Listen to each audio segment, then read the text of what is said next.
Hi and welcome everyone.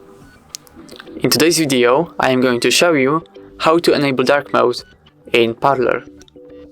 So in the beginning, let's open the Parler application. Now we have to open the side menu. We do that by tapping on these three dashes in the top left corner. And as you can see in the bottom left corner, there's a little moon icon right there. And when you tap it, your application will switch to the dark mode. And that's how we enable dark mode on Parler.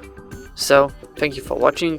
Please leave a like and a comment on this video, and please subscribe to our YouTube channel for more content like this. Goodbye.